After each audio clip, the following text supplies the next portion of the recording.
Hi, this is Somer Hackley, and today we are going to talk about how to answer, so tell me about yourself. And guess what? They don't actually want you to tell them everything about yourself.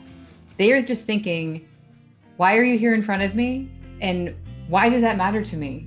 So these are the three questions that we're going to answer in order to have the perfect elevator pitch, the perfect answer to tell me about yourself. So number one, what about your foundation makes you great at what you're doing today? So this is when you think about your role today, and then you think back to where you got your start. How does that come together? Because of those formative years, why are you great at what you do today? So that's number one. So number two,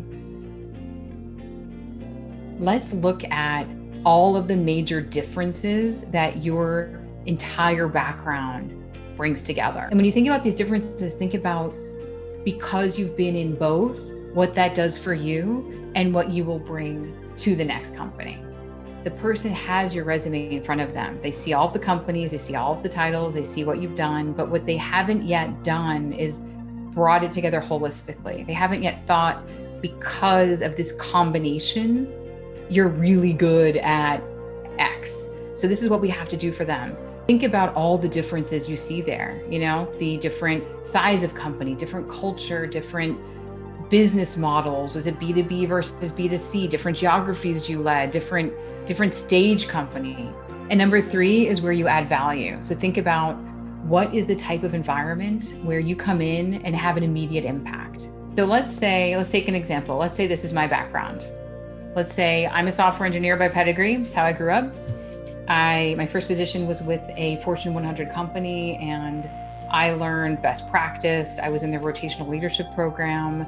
And then I went to a startup, joined as an engineer, was handed information security, set it up from scratch, built a great team, set the company up. They were acquired. And let's say, now my current company, I'm with a financial services company, and I joined as the VP of information security. And now I'm the CISO. I was promoted, and I'm interfacing with the CEO and the board. And, we're actually developing new data-centric products. And because of security, we've done that. Okay. So that's the background. So a lot of people, you could just use that as you're telling me about yourself. You can just go through background, role today, but let's try this holistic approach. I have a strong appreciation for what good looks like. And I am lucky enough to have been through a rotational program at a Fortune 100 company where I grew up, and they really groomed me and others to be future leaders of that organization. So it was instilled in me what good leadership looks like from day one. And I grew up as a software engineer. So now that I'm in information security, I work very well with the CTO and my engineering counterparts because I've been there before and I know how to enable them. My engineering background has actually been especially useful as we've been developing new data-centric products, and the business is winning new clients because of information security. They're seeing it as this enabler. And I've been interfacing with C-level executives since back in the day, but now I am with the board and the CEO on a regular basis.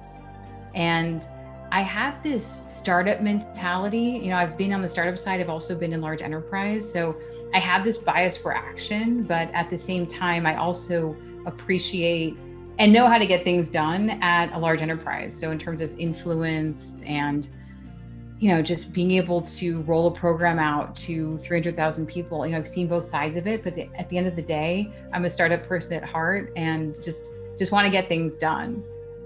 I'm also the kind of leader who leads by doing. I'm not really above anything because I think because of my time with the startup, I was just in there hands-on when we had to just build everything, and they handed me security. I didn't even have that background, but I just made it happen and created a program for them. We eventually got acquired because of what the team and I did. I've actually lived through both sides of acquisitions. So being acquired, but then also later at a large enterprise, I was a part of the M&A due diligence team, putting all of the framework and guidance around the acquisitions, and also post-acquisition, just getting the all of security implemented and figuring out which program we were going to go with. So I was on both sides. So where I add the most value at this point in my career is when a company has a very strong foundation and they're looking for someone to bring it to the next level. So that could be helping a company scale both technology and talent. And at the end of the day, what I really love is enabling the business and also developing future leaders. If you say this enough times and you do it from memory and you remember those three things, you remember foundation and where you are today and why that matters. You remember the differences between the different roles and how that sets you apart, and then your value. This can be a 2-minute answer, and it's just so much more valuable than going through your entire background. You're drawing it together for the person. And of course, if there is a specific role you're interviewing for, you cater this answer to that. You bring up those examples that you know this company's going through, and think about the value that you're talking about. If you know that this company needs to hire talent, if you know they're going through a certain sort of transformation, you bring that up. There you have it, my tips on how to answer the common question of, so tell me about yourself.